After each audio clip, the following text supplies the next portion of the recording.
www.congotopnews.com. Des manifestations un peu partout, ici au centre-ville, même dans la partie est de Kinshasa.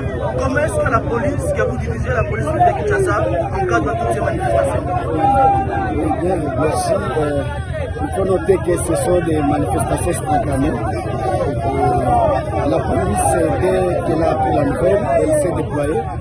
Et nous sommes déployés comme tu le vois. Et c'est pour protéger la population et ses biens, les institutions, les corps diplomatiques. Tout le monde doit se sentir protégé. C'est ça la mission de la police. Donc nous sommes là dans ce cadre-là. La question était justement comment vous comptez protéger les institutions, particulièrement les ambassades, parce qu'il y a des manifestations autour de certaines institutions. Oui, c'est ce qu'on dit. Il y a un groupe qui a déposé leur mémo. Il y a eu quelques cocktails Molotov lancés. Ce sont des projectiles. Nous avons des boucliers, comme vous le voyez, pour stopper ces jets de pierres qui ont touché déjà même des policiers. Mais c'est notre métier. Donc, on protège selon les règles de l'art. Quel message lancez-vous à la population? À la population, qui manifeste pour dénoncer la guerre d'agression? C'est un sursaut patriotique. Et on ne peut que dire que la population est écoutée et que la suite, c'est au gouvernement de continuer pour lancer des énergies afin de trouver une solution définitive. Merci, monsieur. Mesdames et messieurs, bienvenue à News, votre émission que vous aimez tant. À travers cette émission, nous allons analyser les actualités de la République démocratique du Congo et d'ailleurs. Aujourd'hui, je ne suis pas seul, je suis accompagné de ma conseillère Irène Mwanza. Avec cette dernière, nous allons essayer de partager, de parler de tout, surtout sur les dernières informations de la situation sécuritaire à l'est de la République démocratique du Congo, plus précisément à Goma. Donc voilà, place au Bobi qui des intenses combats et les cas qui hier côté wana donc les lots analysé quelle est la situation actuellement na kati ya Goma ni nezoleka kuna. Est-ce que na ba rumeur ezotambola l'aéroport de Goma serait récupéré par le rebelle du M23 soutenu par le Rwanda? Est-ce que mais tropé ça ba précision à penza bien. Donc voilà, je laisse la parole parce que cette émission sera co-animée avec Irène Mwanza. Irène Mwanza, Malobeza Mbokayo. Malobeza Nambokaranga, merci beaucoup Noli Tambolesa, je n'appelle sur Bambote Belé. Na bande ko nyonso bazolo na biso na Congo Top News to elibino ba info parce que avant ko ya devant bino to lingara de ko vérifier nan ba info pour na ko repesa bino ba bêtise. Et puis par rapport à oezo le kana mboka na biso précisément na Goma ndeto yoki batu bazolo bela biso qui combat Goma plutôt a été tombé et ben to remeka pe ko lobelango mais pour ngai les sages n'a peut-être surtout qu'on a déjà vu via émission émission ils sans filtre oui tozo kabula li solo tozo beta ma solo et tout mais la linga qui avant nous to kota vraiment na vif à notre émission batali pe na mois début on a total non image oyo et au sala bien na bande connaissent pour landa biso et surtout na aéroport ya Goma tango pasteur azo sambela avant ba vaillant soldat na biso ba vaillant combattant na biso bakende na kobunda ko affronter Munguna. Suivons tous ces images on se retrouve. On se retourne après. Juste après. Goma. Na occasion yo eliko lo bapeto zi possession mobimba ya aéroport ya Goma. To déployer Nzambe na ba ange céleste na soyo. Donc banga lisusu te victoire eza na kana yo. Amen. Ici dans Nzembo yo combattant jusqu'à la mort. Combattant jusqu'à la mort. Combattant jusqu'à la mort. Alléluia. Je serai combattant jusqu'à la mort. Combattant jusqu'à la mort. Combattant jusqu'à la mort. Combattant jusqu'à la mort. Je serai combattant jusqu'à la mort. Commando jusqu'à la mort. Commando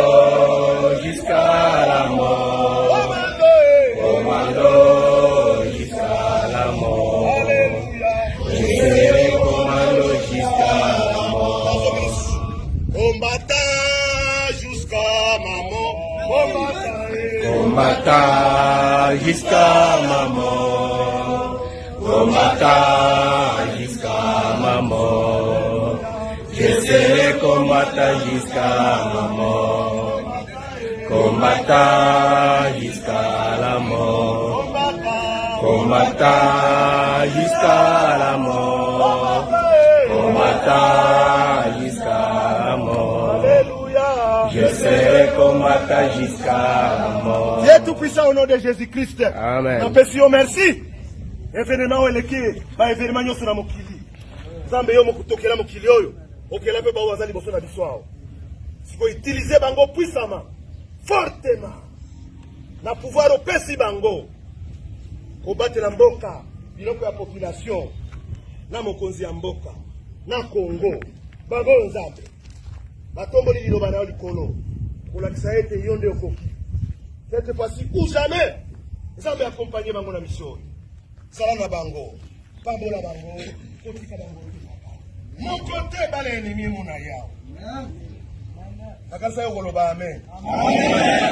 Mon côté bala ennemi mona ye. Sala yo ozala invincible, invisible. Au nom de Jésus-Christ, dans notre lobby, merci Seigneur Jésus-Christ. Merci Seigneur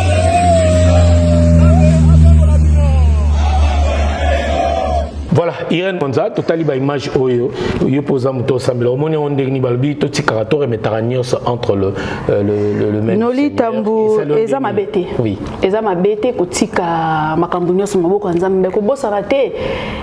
Osambeli okotipe na kati ya makambo esuka kana kosambela te parce que to moni ba te belé lelo ba s'affaiblir trop pour na makambo kosambela kosambela za mabete mais na moment o to kominoli toza un moment ya kotika nyonso na maboko ya nzambe te nzambe asali déjà nyonso biso toza na force oyo nzambe moka pesi biso ye moka lobi na biso ke bosala ngana kozala na bino elongo c'est-à-dire na moment to ko beza a moment ya ko agir tosambila ki déjà nzambe sa yoka ki lo sambo na biso na moment où na moment moke mokonzi apesa renfort na Goma renfort ba avion et mata noli renfort ba drone et mata na minute oyo tokota vraiment tina kati tosuka ka na gisenité parce que esi tokoti omoni temps oyo noli nanga oto akimia oto zo lekso to zo loba to komi déjà na giseni omoni kimia oyo soki kaka to sazarder lisusu papa bakoya kozwa biso suna sima mukongo e ozala kitoko te omoni dato komi we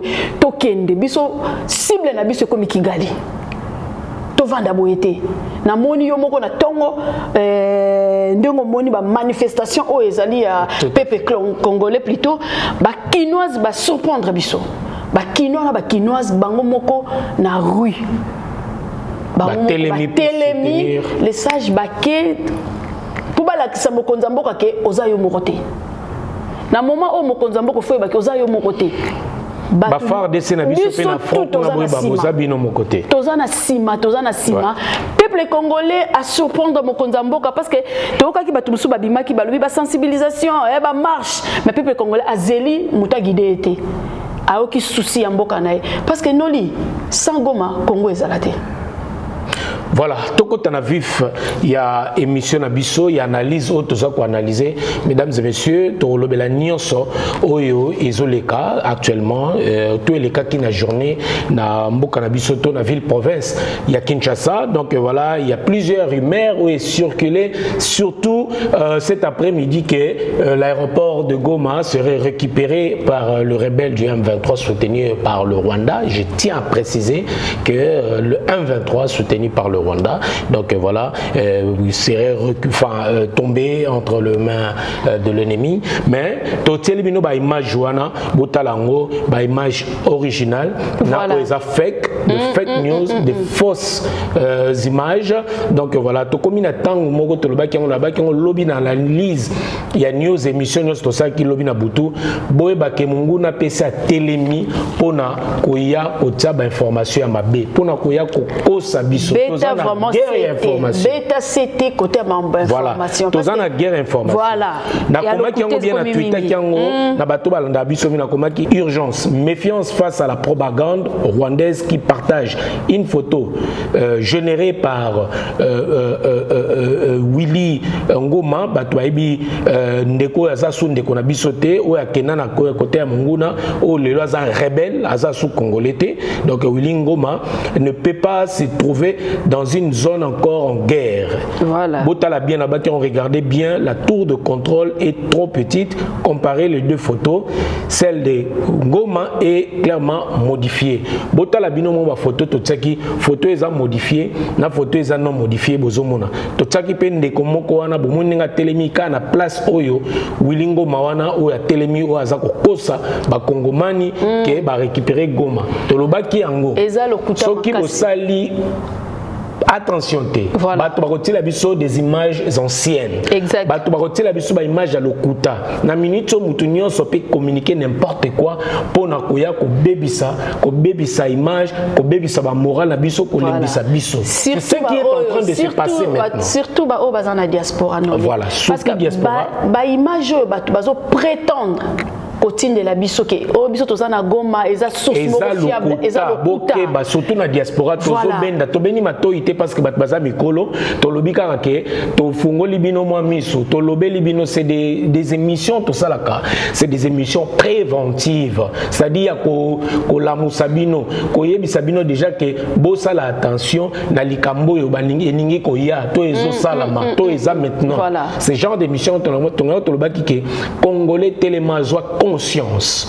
Yango moni même ngai fallait na zonga Kinshasa déjà mais là-bas qui na kovanda na mwa muke a faut to conscientiser population partout congolais zali élément siko zali bunde la mboka na partout congolais zali loba na tina na mboka ezali kambo mapele ezali kambo mapele ezotala teke yo mutu oza opposant ezotala teke yo mutu pona moment o to mona kango même awa Kabila obo ete biso nous se réunir problème au moment de Marine Le Pen basangani opposition Tony Nini basangani pour défendre la patrie. Voilà. Mboka na biso na minute où nous sommes en guerre, nous devons nous lever comme un seul homme pour défendre l'intégrité territoriale ya Mboka na biso. Donc voilà netolba ki ba fake news eza ebele o ezotambola. Na kolobaka Irene Mwanza na ba message mususu mesdames messieurs, tozotela bino ba média mususu boyoka bino moko. Voilà. Boyoka ba désinformation boyoka lokuta oyo ezotambola. Eza na nini na Twitter moko ezali eza Voice of Kivu baza pro Rwanda baza pro M23 baza pro ba rebelle bolanda media wana te tolbaki to boyoka bien combo identifier la réseau wana bolanda bien eza Voice of Kivu bango baza ko ba désinformation nyonso pona baza contre biso baza financer na munguna boye ba été opération ba Rwanda bazo tsa ba fond bazo tsa ba mbongo pona koya ko pesa même ba congolais bazo corrompre même ba congolais pona ba buka lokuta baloba mabe pona propre mboka na bango ennemi aza sima ya o bazotangela bino wa bande ko tolobi to bendi biso matoi te metolobi fongola miso ndeko tal la vérité en face na lobiongo bien Voice of Kivu bato ba yebi ba ko vérifier yoka information lo babi Goma le force résiduelle FARDC yoka force résiduelle FARDC et Wazalendo FDLR en difficulté à Goma se venge sur la MONUSCO. Se venge contre la MONUSCO, c'est faux. C'est faux. En même temps, après que cette dernière ait accepté de le désarmer et à l'échange ultime du M23. Message est aboyé. Toyoka ki pe tomonaki ba désarmement moko esalamaki oyo M23 et sengaki ke ba militaire na biso ba kitisa minduki avant bango ba kota pona ko éviter massacre. Ya on a lobby ça tout ça na guerre ya communication. mutalobi na yo ke bima na ndako na yo pona ningi na botola mwasi na yo yo po bangi po moni aza vimba to lobi kaza maître nzoka ndaza ni maître te voilà mutalobi na bima na ndako nga nazo kota nazo récupérer mwasi na yo yo po bangi yo ki message wana obimi c'est ce qui est en train de se passer maintenant la guerre numérique ba rebelle batinda ki message wana pona ba militaire na biso bazala un peu frustré bazala un peu moins konako banga koloba ete batika minduki na bango ba désarmé auto monaki Monisco a 5 bato bazo ko kitisa minduki bazo longola ba nini bokeba na ba image wana ba image mingi za lokota na kotika bino nanu bolanda nanu bino moko vidéo oyo ndenge bandeko oyo bazo communiquer contre biso bazo communiquer contre la RDC yango bandeko na lobi bosala très attention na ba image ezo koleka awa na nyonso eza ko circuler surtout na bandeko ya diaspora image nyonso bozomona eza image ya solo te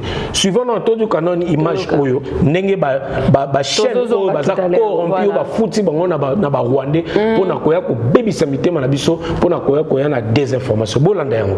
Les informations actuelles indiquent que les forces résiduelles des FARDC Ouazalendo en difficulté à Goma sont en train de mener des attaques ciblées et continuelles sur la MONUSCO dans l'espoir de susciter la colère de la communauté internationale contre le M23.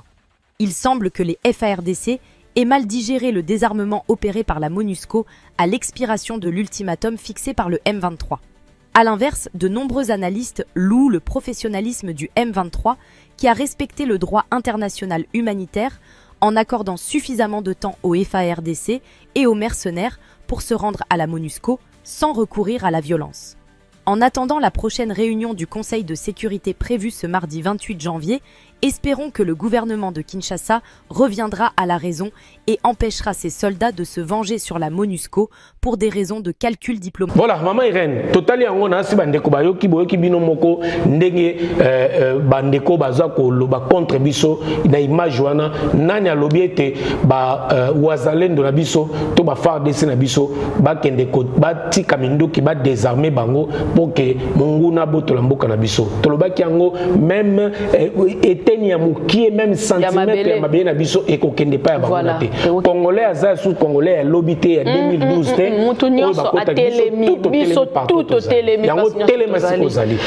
Soutien à nos FARDC, Papa Noli. Oui.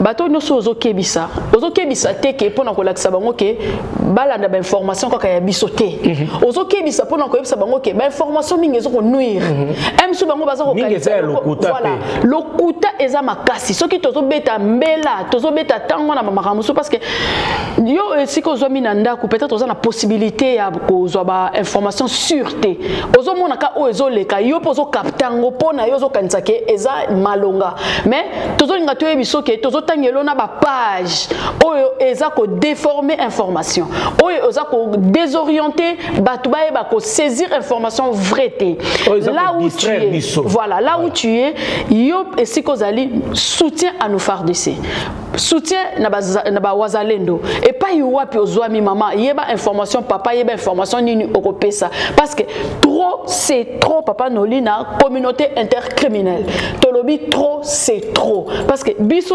tozala lisusu wana te pona ko kondimanyo so Papa Noli tozala kondimanyo sauté parce que les Congolais a déjà debout Congolais télémi nous allons plus accepter cette manipulation voilà koto lobaki ke Goma a été tombé Goma n'a jamais été tombé pour na lelo information vraie autour de la source aéroport na biso Goma ils a bien sécurisé ils a sous contrôle et nous FARDC toza wana formation nalobaki mpona ba fake news oyo eza ko circuler nalobaki yango pour que c'est faux et faux que Goma a été tombé au aéroport non na moment où tozoloba ezande aéroport ya Giseni. Voilà. Giseni na moment oyo bakangi aéroport na bango. Giseni na moment oyo ni entrée ni sortie Noli. Pourquoi? Parce que tokota ki déjà. Totika kité, toza déjà wana. Bande ko nyoso bozona na biso na Congo Top News boye ba information eza vrai. Na moment oyo bakangi aéroport ya Giseni. Giseni est fermé, ni entrée ni sortie. Voilà. Mutu Yarokota Azate, Mutupe Yarobima Azate. Rwanda pe fo kan tsunga nano yo kanano solo ya ndenge ya agression pe zalaka ndenge bango basala biso bakotaka bango pe fo ba kanano solo bango pe fo ba kima nano moi mikolo ba comprendre o ni basala mais la dernière information est suka zo awa to landaki awa ya ministre Moindo Nzangi oyo ba tikotia sur la situation de Goma et il a biso awa na ba quelques heures awa vers 17h heure de Kinshasa balobi la situation ya Goma. L'ennemi a pris le dessus ce mardi sur nous.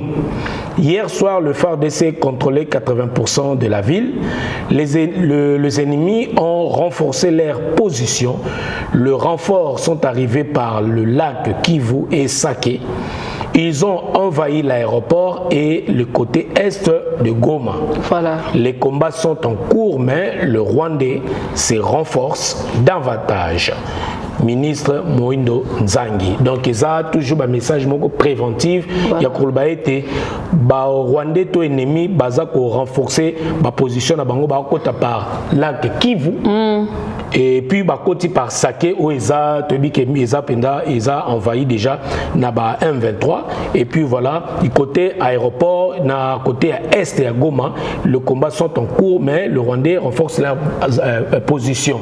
Donc, balobité que les Rwandais ont pris possession. Non, mais c'est juste que la situation est un peu précaire. Voilà, donc c'est-à-dire que Bitumbeza toujours en cours.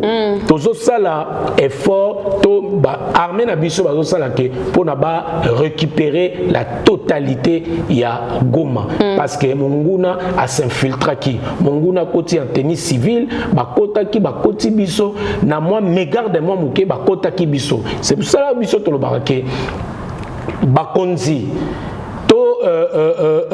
armée nabiso, il faut battre les mains, il faut battre la prêt et surtout service nabiso et renseignement. Il faut moussala et salama mingi.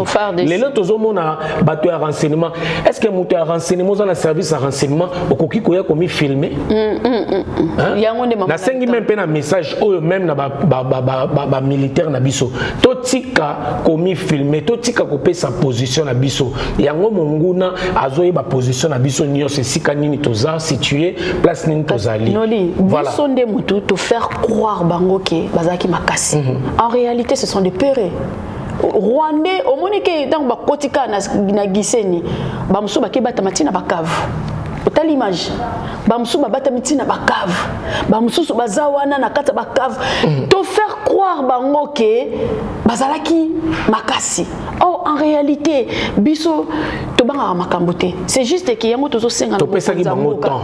Tozo senga na mokonzamboka papa na biso siko zwami koyoka te. Ko céder na moment où to komi noli eza moment ya ko céder to tu komona Martin Fayulu ameka un peu ko prononcer soki ngai na ko senga ta mokonzamboka soki moeza ayoka bango na moment où toza na moment moko ke to ko boya mutute mokonzi yoka bango mais ko céder il faut to affoncer il faut to kende il faut to yokisa bango oh bango parce que la minute to totali bien toza face ya agression moko rwandaise. Mais tout à fait. Toza face à agression rwandaise mokonzi ayoka ba o nyoso ba ko linga ba ya ko porter un peu en plus mokonza boya mutute. Voilà. Éviter ce côté wana yo ko lobanini par rapport mokonzi acha lito ini ayoka batu nyoso mais asedendete to avancer to ebi ke to ko longa soutient toujours na FARDC to ebi ke to ko tika eloko mokote situation est précaire pour l'instant na niveau ya Goma to lobite ke ndeno la uti ko loba tout karasiko ke bazui Goma non bazui Goma bitumbezali nango to pesa bino information vrai. Voilà. Bitumba ezapé eza makasi. Voilà. Situation est précaire, mais pour l'instant Bissopé toza sur place. Bissopé toza sous contrôle. Goma est sous contrôle, il y a FARDC. Goma est sous contrôle. Ya baba wazalendo tozo kota to komida na giseni toza sûr et certain que tozo ko envoyer na minute au calme oyo mokonza mboka ozo mona eza calme oyo ya kotika te ya kotika kimia te noli eza calme oyo ya kobese te eza oyoki me ko céder te to avancer pour que to ebana kolonga. En tout cas merci Irène ande to baki tozo continuer biso mission eza sans filtre tozo solo la masolo ya mboka tozo betali solo na makamboka etali ba fake news oyo ba lokuta otolobi. Voici la véritable photo partagée et traitée par Rebelle Wana Bazo Tsaka. Restons vigilants face à la désinformation et concentrons-nous surtout sur l'essentiel. Défendre notre patrie. Il a dormi à Kigali, il vient se faire photographier et filmer à la grande barrière. Situation à 12h, bandekona air à Goma, bandekona tsekmo ba tweet et belé bazo koma. Vraiment surtout sur ça, to baisser le bras to vigilance ndekona Irène Mwanza, to défendre mboka na biso, to repousser toujours mboka noli tambolesage tina suka parce que toza na mboka mususu toza pe na mabele mususu te toza kaka na patrie wana na moment où nde tokomi boye toza patrie ou la mort toko se laisser tenter tozo beta sete na ba nyonso vanda kimia ko tozwami Goma eza tombete c'est vrai situation eza mabe mais Goma eza tombete ba o nyonso pe baza na kati wana tozo travailler elongo biso misu na biso eza kaka na Goma na minute onoli toza na poto mais toza na ba source ya sûr ya fiable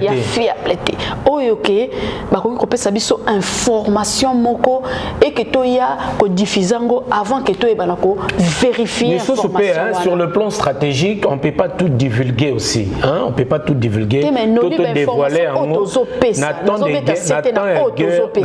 guerre, information n'y a sauté beaucoup divulguer en haut, beaucoup de la stratégie militaire. Information n'y a sauté. Parce que ce que le lobby en haut évite n'ani a zapembe na parce que tous entourés na banguna. Talaka abiso morono na RDC, tous en 9 pays voisins, tous en 9 voisins na mpanze ba baza ba potentiel suspect to le bata bongo bato ba ko envoyer biso pe à tout moment donc ceux qui n'attendent de guerre ko pe sa position na yote yango tozo lo baké ba militaire na biso bandeko bozali surtout bandeko à service à renseignement botikaka makambu oyo o vandi sika mo oza ko se filmer moto aza na renseignement za moto aza incognito ba koye ba position na yote exactement yango to lobi angele vigilance batama po ba lobi moto abatami à l'équipe na maele talande biso basala biso ils nous ont fait du rond dedans comme on dit ils nous ont fait du rond dedans mais ba koti biso déjà mais ba lingi ba récupérer mboka ba lingi ba boto la biso Goma heureusement que tozaki na mwangele ba voyant soldat na biso ba wazalendo o bazali baza ko appuyer armée congolaise l'armée régulière ba telemi baza ko repousser nguna yango to bi to garder toujours vigilance to quoi sanité to le bateau renforcer bandeko na biso et à travers cette émission aussi nous voyons ce qui se passe sur le terrain et nous attendons aussi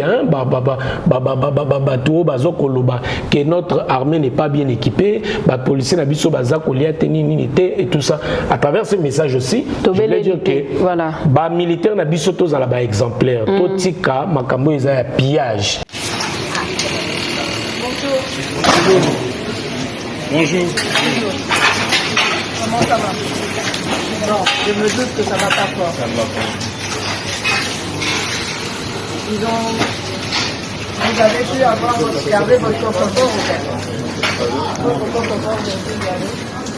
Là, ils sont pas basés. À part de l'eau, quoi.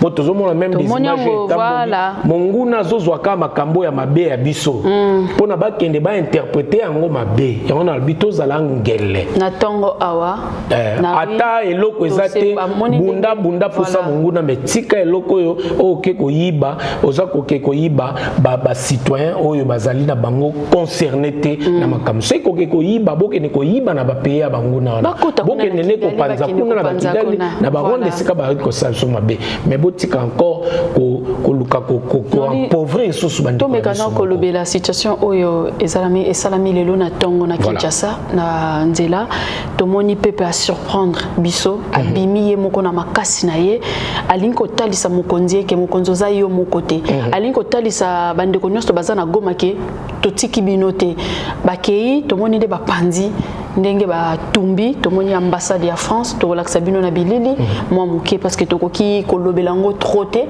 surtout na biso ba to vandi pe na France pour la service social renseignement parce que comme trop cause préjudiciable pour na biso tout à fait mais to lobelango ba baké to lobelango a pensant et to penser kaka to passer sur yango et o nyoso euti kokoma ba tumbi ambassade batumbi pe ba ambassade ya ba Rwandais to moni pe ambassade de Belé donc voilà pe na kotumbama to beta vraiment c'était mingi côté wana te mais to ni to lo bakake mokonza ye bakake peuple alobi pesa biso mando atelemi peuple atelemi pesa mando biso c'est trop voilà to koki ko vanda kaka boete parce que moni kimia ono li tozo mona mwanda mboke non to koti to Goma eza susu kimia soki to profiter kana mwa kimia o ko vanda kimia to yebi o munguna azobongisa te yango tant que mwanda mbo ya mwa espace autozui avance sur bango parce que moi na minute oyo quand échanger père échanger comme minimiza kibiso bakanisa kibiso ke toza bato ke to bako ko chapso musapina zolo to bako ko chapso musapina lisu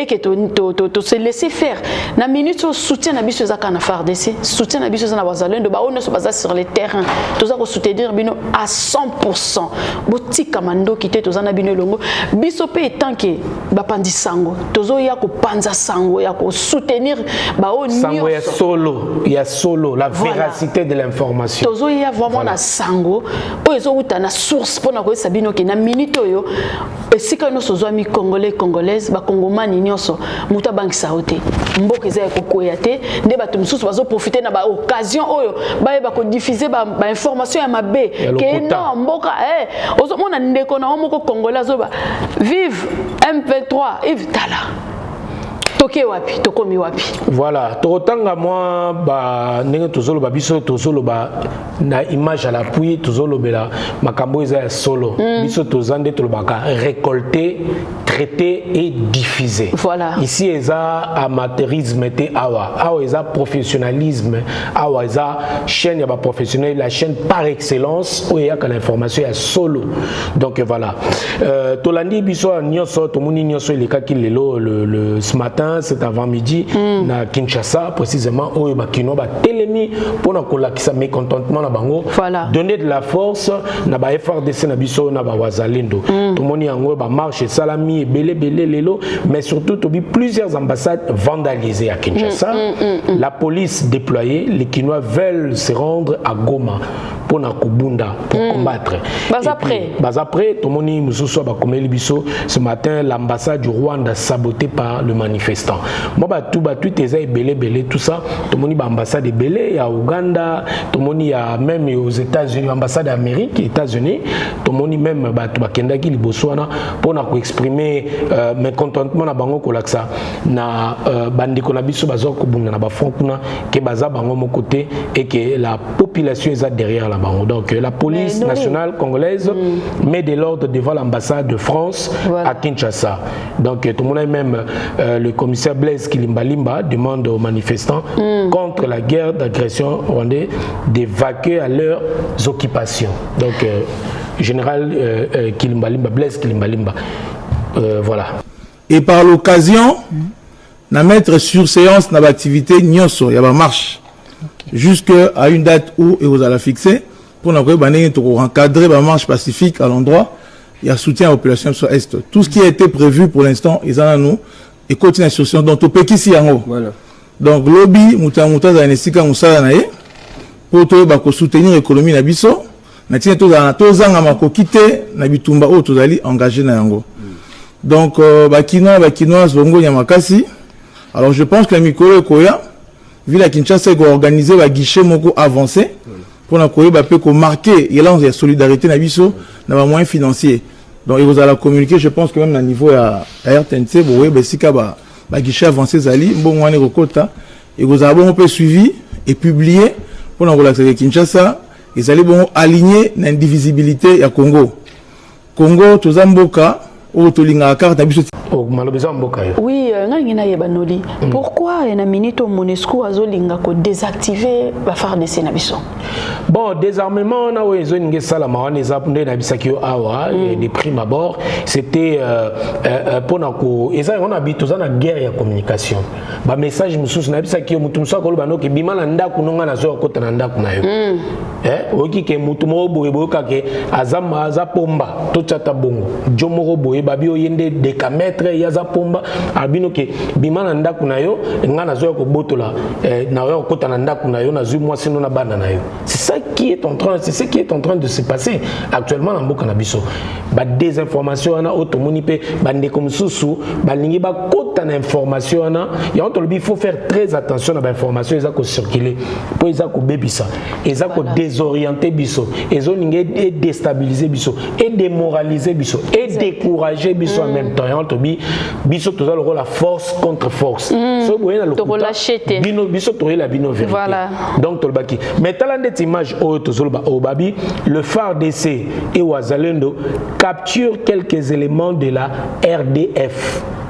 Balobeli yango te awa mais biso tona image haute zomola que même la guerre prend une autre dimension maintenant bakangi même ba RDF ou ba Rwandais ba baza armée na biso ekangi bango bozomona même ba image na il y a d'autres images que tobo tela bino awa pona et commater pona ni parce que sur YouTube même na nini moi contrôle les amis voilà donc on a tout tela bino peu ba image moko très très très violente mais tozolo ba no tozolo ba surtout na lingala bande qu'on a biso boyeba même ba interprétation comment ba langue voilà ba comment faut faire très attention voilà tozolo ba bino surtout à tozali bobi na ba mboko to vandi et bango pe baza moi sima ya bato wana faut faire très attention très attention na ba tozolo bato mais yango te eza ko empêcher biso to ba vérité pour na mboka na biso je suis congolais je resterai congolais et même si le ba boy to ba tsato tsa makona ba mboka na mais mboka na ngai ba ko ko boto la ngai jamais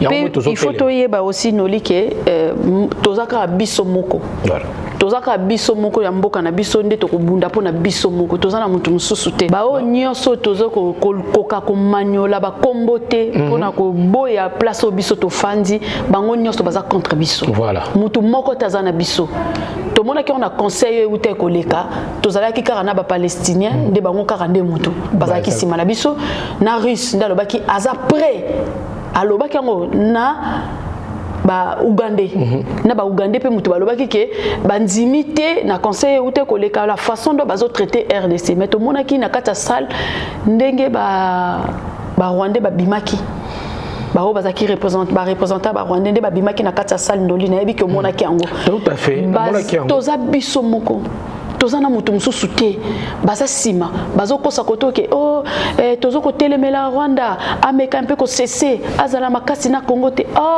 bangwana ndetu bazoko financer les mêmes kaka Rwanda ngo po ba bala kosala biso mabe à cause ya ba minerai na biso tozana nyonso soki leo tozo bunda bitumba parce que za lokola mwasi moko ya kitoko atelemi mibali nyonso bazaka na posa bazwaye mais eza Congo mwasi ngo aza Congo biso Congo za mama na biso, Congo za papa na biso, toza na place musu ya kokende te noli. Biso toza ka na mboka moko, malgré to vande pa papa ya, malgré na ba place oyo tozali, mais to kotika la kotelema jamais kozala kimia soko za na mboka na moko. Ba yibo nyonso, mais ba yiba patrie na ngate. Bazwa nga nyonso, mais bazwa mboka na ngate. To kotelema pe to kolela, pe to kotalisa ba meza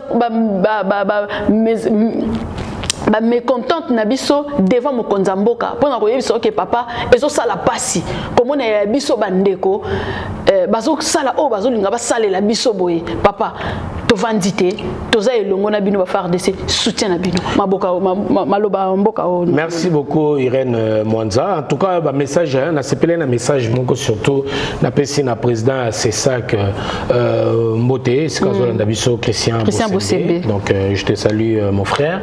Et na landak na sepelé na minga baki abstenez-vous de relayer ou de diffuser des vidéos et des informations non vérifiées. Voilà.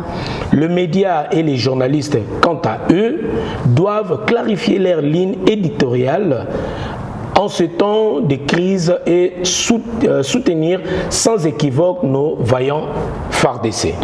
Christian Bossembe appelle le Congolais à la conscience et au sens de la responsabilité à la situation dans la RDC, dans l'est de la RDC. Donc voilà, un message Oyo de Kolabiso à Pesaki, en tout cas la CPLA Nango, surtout dans Makambu Oyo Leka et l'équipe Nzana Namboka Nabiso depuis dimanche, si tozo comme lelo, tomoni Makambu Sonezoleka. Tu peux comment ba ndeko na biso ba allemand toti comme on appelle bango pe ba annoncer à ko suspendre ce mardi ba discussion nyonso na ba Rwanda ba Rwandais et puis ba sengi aide ya développement bazo que juger Kigali a na ba allié na ya M23 ba se retirer na force ya est. To sepeli pene yango to lobi pe bravo na bande konamso ba allemand ba tiki bisoté parce que ceux qui bango ba suspendre déjà ko ba annonce na bango et avoir par rapport à la discussion aux Zoleka et ça peut déjà nous dire une bonne chose. Tout à fait.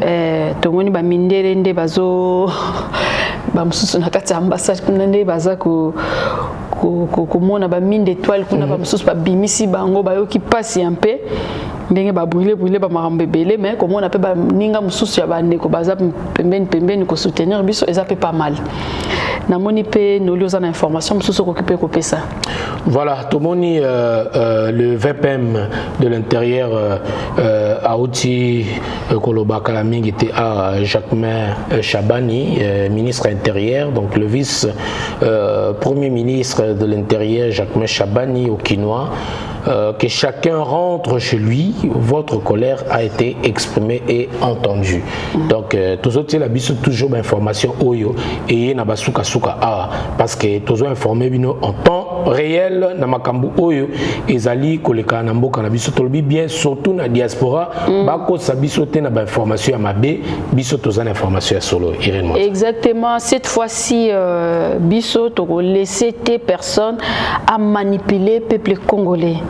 Et tout le monde ba publication est belé, tout le monde ba visage est belé, tout le monde ba accident, tout le monde ba marambo belé et ba groupe nyonso ezo sala ma nyonso bazo pointer contre ba makamna biso diaspora haine tribal tozo mona ba mensonge guerre nyonso médiatique tozo mona toko se laisser te toko pesa information cruciale toko zala vraiment wana pona ko yebisa bande ko na biso nyonso bazo landa biso ba information vraie et pe toza wana pona sima ya FARDC toko lembate ko pesa ba information sûre oyo ezo ko pesa na mboka na biso surtout mingi oyo eza ko yela biso ezo uta na Goma. Voilà, en tout cas, merci beaucoup. Émission Oyo Tozolo ba toujours to sali yango pona ko pesa force na ba vaillant militaire na biso ba vaillant soldat ba FARDC na biso. En tout cas, to sala metolobi bandeko tozo beta leso so CT to tika pillage, to tika ko pied sous bandeko na biso mo parce que ça va pas avancer les choses et kozong sa biso kaka sima. Mais plutôt to telemelande munguna oyo azie ko envahir biso.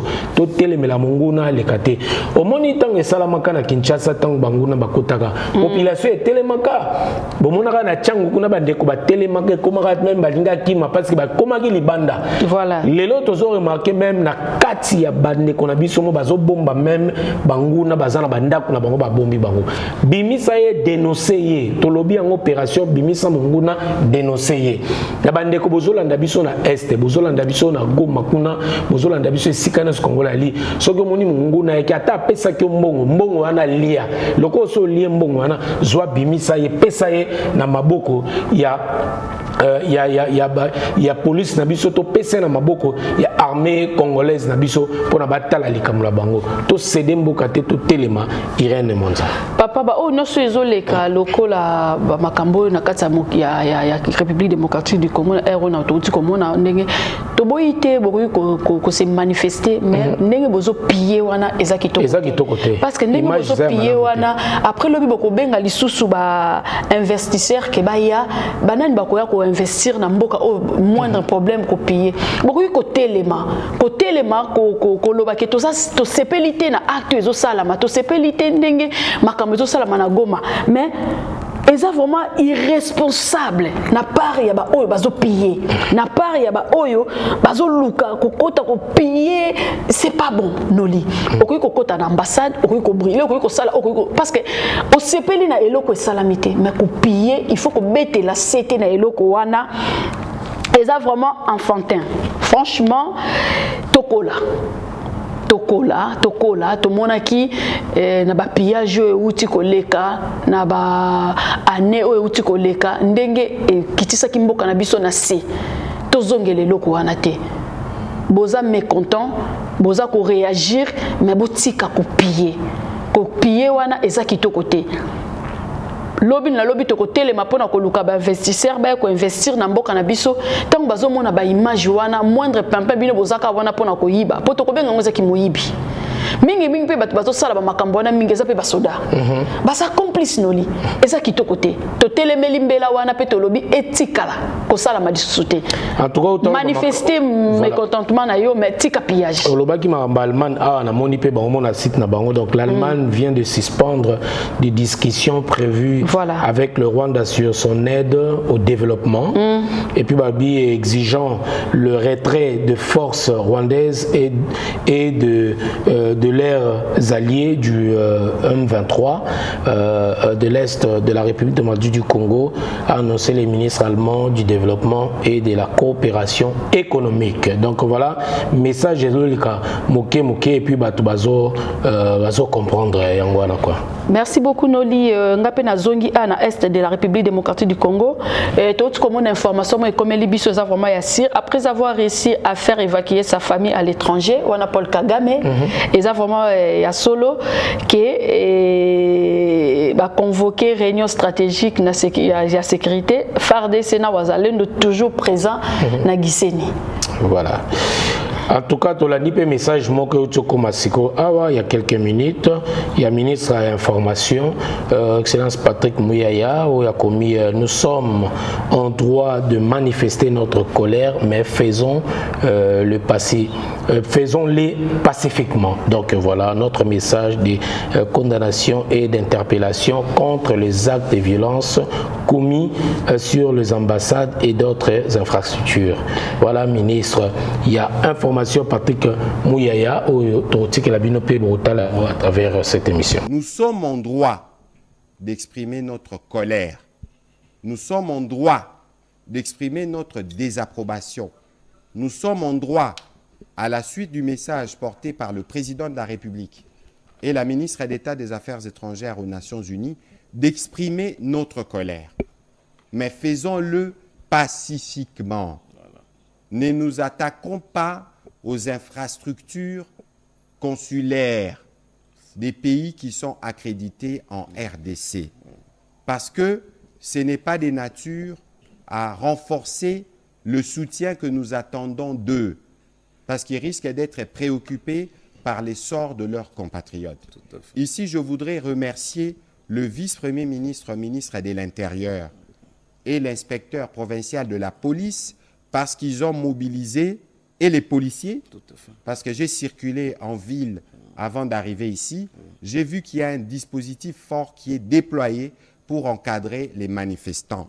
Je voudrais leur rendre hommage et les remercier. Je voudrais interpeller, parce que c'est dans des moments de manifestation que l'ennemi peut s'infiltrer. Voilà. Quand l'ennemi va s'infiltrer, il va dire « allons piller ». Quand l'ennemi va s'infiltrer, il va dire « allons attaquer tel » ou tel autre.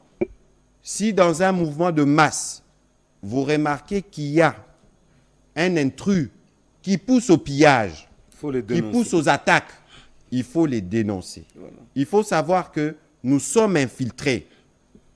Nous avons des ennemis à l'intérieur. C'est pour ça que nous parlons beaucoup de comment nous utilisons nos réseaux sociaux. Parce que la guerre est aussi informationnelle. Nos adversaires sont dans un pays dictatorial, sont dans un régime de pensée unique. Ils n'ont pas les privilèges que nous avons de nous exprimer comme un pays démocratique. Alors, il est important pour nous de préserver cette démocratie. Tokaki pe ke mokonza mboka Félix Antoine Tshilombo Tshisekedi a s'annoncer na peuple naie to ebiti soki message wana eza sur toté oyokaki yango nekolanga noli. En tout cas, il faut, vu la situation, le chef de l'État, le commandant suprême a l'obligation bien évidemment de s'exprimer et puis à côté calme la population naie pour apaiser et surtout apaiser sa force na ba militaire na biso baza na front pour que baza abandonné te population ezana derrière bango et puis bakonzi pe baza na bango elongo pour na tolonga bitumba oyo. Toyoki lisusu pe bato ya basi d'Afrique kuna bato ya bango pe balobi bango pe baboyi na bango ko zala aligné na sima ya Kagame ba cesser les faits. Ce matin ba opposant sud-africain Gilles Ocello a lancé le message suivant au président Cyril: si Paul Kagame avait osé tuer 9 soldats américains, les jours d'après, le président Donald Trump allait entrer au Rwanda pour écraser totalement, dont il faut éduquer ces sanguinaires qui envoient les troupes au Congo, non pas pour une révolution juste, mais plutôt pour piller et piller les richesses d'un pays voisin. C'est totalement inacceptable. Wana message utiko koma ya bandeko na biso ya Sud-Africa. Ba message monsieur eza a tonga to lobe tout rolo belangote pour na pas to pèse importance na bateau na banguna oyo, mais il semblerait que déjà même na entrée na échec au lobby déjà il y a ba 1-23 temps ba koti na mboka na biso bango moko yo kana déjà za quitté. Voilà. Crise déjà leadership et kotaki. To bi ke Corneille nanga wana o azana bango azoninga yepa wele la pas le devant, mais to que 1-23 baboya qui azwa le devant toujours nengazo sala. Moi confusion za moi et belé za kuna entre bango oyo tozo yoka na ba information na biso eza ko le kairen mondia. Oui, to buna ki pe ba opposant na biso lokola ba Martin Fayulu yepe a s'exprimaki soto ko pe kotanga moi et l'autre n'avait pas s'exprimer qui. Voilà. Je m'exprime mon soutien total à nos forces de sécurité et j'exige à la réaction d'un couloir humanitaire pour apporter une assistance à la population en eau, en alimentation et en médicaments. Voilà. Il est pas ça, c'est vrai que ou Meli to bande ko zelango moi longtemps, mais à se manifester quand même et ça paye pas mal. Tout le monde qui peut battre luke boyepe avant d'équiper qui mais avant d'être habillé, je réitère mon soutien en toute le force de défense du pays et appelle tous les Congolais à s'unir afin de biter l'ennemi hors de notre territoire. Wana mais c'est battu Lukwebo, voilà. Donc voilà. Merci beaucoup. Bah message c'est belé ou ezoé la biso. En tout cas, to koti kabino bo tala ba image mso to tel bino, mais to rozong la bino aussi il y a d'autres informations. Voilà. O ya tout la bino, mais to lobi Kimia izala la biso vigilance angélé et puis voilà tout le monde m'a répliqué belé tout le monde même France a aussi répliqué par rapport à attaque il y a ambassade naïe donc voilà et bah commis RD Congo attaque inadmissible contre l'ambassade de France selon le Quai d'Orsay donc voilà France peut et aussi réagir pour n'engi bah attaquer ambassade naïe et puis voilà message moko donc OP VP Malobi, je lance un appel au calme, que chacun rentre chez lui, tout le bac Yango, donc la colère était exprimée, entendu. Voilà, qui fait peine.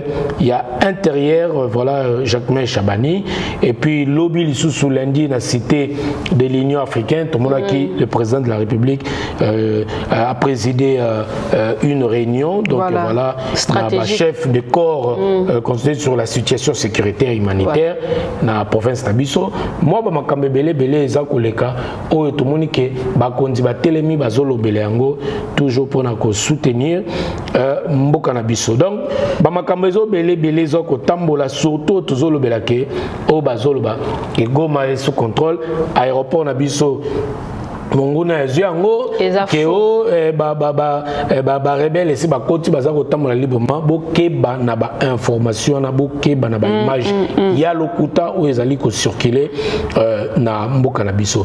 Tokotika quand même toyoka yango na suite aussi salango déclaration ya ministre ya information Patrick Mouya Ote Koloba il y a quelques minutes awa na Radio Télé Nationale RTNC, Irène Bonza. Peut-être moi Maloba Oza Ponayo. Oui, Maloba Langeza face à agression rwandaise. Nga nazo senga kaka nazo ko interpeller bino nyonso ba ibozo landa biso. Bobo sarateke bozala toujours sima ya FARDC. Na wazalendo soutien na biso ezala moralement, physiquement, spirituellement. Il s'agit de prier, n'hésitez pas à prier pour ton pays. Il s'agit à se manifester, n'hésitez pas. Mais na betika kasete ke bao nyoso bazo tambola na nzela, butika kopiye. Boutika kopiye, boza ko exprimer ba mécontentement na bino mais boutika kopiye. Po ekozong sa mboka na biso sima. Ba o nyoso bazo na biso na Congo Top News. Aéroport ya Goma eza tombé. Aéroport ya Goma eza tombé. Côté bazo sabino que aéroport ya Goma eza tombé, c'est faux et archi faux. Biso to ko sabino be élément ya solide que mboka na biso oui, on est bien bel et bien d'accord que situation est précaire mais toujours ko avancer na minute to comme na Giseni. Dès que na Giseni toujours ko avancer cible na biso eza Kigali. Merci beaucoup na balina so balanda biso na Congo Top News Monde. Une fois qu'il y a information comme les biso to enquêter ko zonga liso pour informer bien. Merci beaucoup. Merci beaucoup, mesdames et messieurs. En tout cas, Tokomi Nabiso na Souka, il y a analyse Oyo, Beta Lisolo, Kaba Lisolo, Oyo Tozo Tamboula Nango, donc Tozo Lobela Biso. Nyoso, Tomoni Pe na Souka, information à Souka, le gouverneur de la ville, province de Kinshasa, Daniel Bumba, qui est descendu sur le boulevard du 30 juin pour se rendre compte de la situation actuelle sur les manifestations anti-123. RDF et AF. Donc voilà, on est à message à Souka, donc ils ont commis la biso, tout la bino yango, mais tout la bino pour na image musoso, tout qui biso, tout à la vidéo oyo, tout message oyo. Il y a ministre Mouya Patrick oyo a pèse la biso. Mais ma réaction à mon pèse comme ma réaction est à moi belé, tout mon ipé. Même dans le chef de parti politique, il y a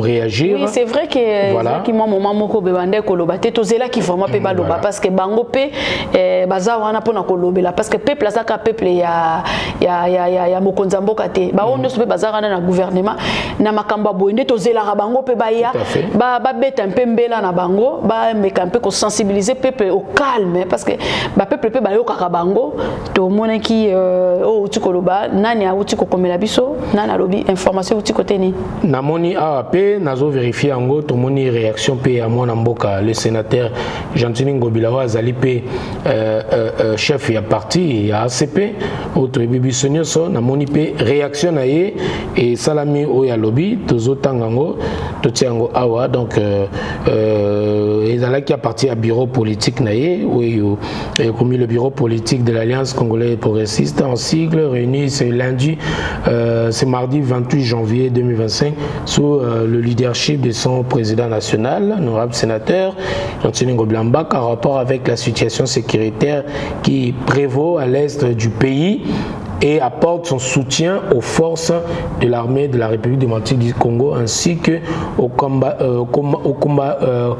commandant suprême de notre armée, son excellence Félix Antoine Tshisekedi. Donc ACP condamne avec la dernière énergie l'agression barbare et injustifiable perpétrée par le Rwanda sous couvert de ses poulains du 1-23 et invite tous les Congolais à se ranger sans condition derrière nos forces armées jusqu'à la victoire finale. Voilà, donc la ACP traduit son soutien à nos frères de territoires touchés par cette agression. ACP en appelle au patriotisme des Congolais pour barrer la route aux ennemis de la nation. Donc fait à Kinshasa et tout mon président national Jean-Claude Ngobila. Donc voilà, message au tout passer dans il faut que tu saches aussi que nous ne pouvons pas aller à la guerre, mais nous ne pouvons pas non plus rester silencieux. Voilà. Message en wana totika tutala mwana mboka Patrick Muyaya tolobi soko ningo ka ba information ya bien kozanga te abonne-toi sur notre chaîne YouTube Congo Top News Monde. Beau s'abonner massivement. On se dit bye bye et à la prochaine. À la prochaine. Merci. Allez, au revoir. C'est gentil. Merci. Nous sommes en droit d'exprimer notre colère. Nous sommes en droit d'exprimer notre désapprobation. Nous sommes en droit, à la suite du message porté par le président de la République et la ministre d'État des Affaires étrangères aux Nations Unies, d'exprimer notre colère. Mais faisons-le pacifiquement. Ne nous attaquons pas aux infrastructures consulaires des pays qui sont accrédités en RDC. Parce que ce n'est pas des natures à renforcer le soutien que nous attendons d'eux. Parce qu'ils risquent d'être préoccupés par les sorts de leurs compatriotes. Ici, je voudrais remercier le vice-premier ministre, ministre de l'Intérieur et l'inspecteur provincial de la police parce qu'ils ont mobilisé, et les policiers, parce que j'ai circulé en ville avant d'arriver ici, j'ai vu qu'il y a un dispositif fort qui est déployé pour encadrer les manifestants. Je voudrais leur rendre hommage et les remercier. Je voudrais interpeller, parce que c'est dans des moments de manifestation que l'ennemi peut s'infiltrer. Voilà. Quand l'ennemi va s'infiltrer, il va dire « allons piller ». Quand l'ennemi va s'infiltrer, il va dire « allons attaquer tel ou tel autre ». Si dans un mouvement de masse, vous remarquez qu'il y a un intrus qui pousse au pillage, qui pousse aux attaques, il faut les dénoncer. Voilà. Il faut savoir que nous sommes infiltrés. Nous avons des ennemis à l'intérieur. C'est pour ça que nous parlons beaucoup de comment nous utilisons nos réseaux sociaux. Parce que la guerre est aussi informationnelle. Nos adversaires sont dans un pays dictatorial, sont dans un régime de pensée unique. Ils n'ont pas les privilèges que nous avons de nous exprimer comme un pays démocratique. Alors, il est important pour nous de préserver cette démocratie. Au cœur de Kinshasa, découvrez la résidence Legacy. Nous sommes situés dans la commune de Lingwala, quartier Palais du Peuple, au 218 avenue Kabambare, référence croisement des avenues Nyangwe-Boucher. Pour un séjour agréable en République démocratique du Congo, pour votre plus grand plaisir, passez un séjour agréable, merveilleux, avec des nuits inoubliables, des chambres climatisées et spacieuses, votre sécurité garantie à la résidence Legacy. Vous ne serez pas déçus.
Pour tout contact, veuillez nous appeler au plus 44 79 58 05 70 74 plus 243 974 699 405 plus 243 895 771 437.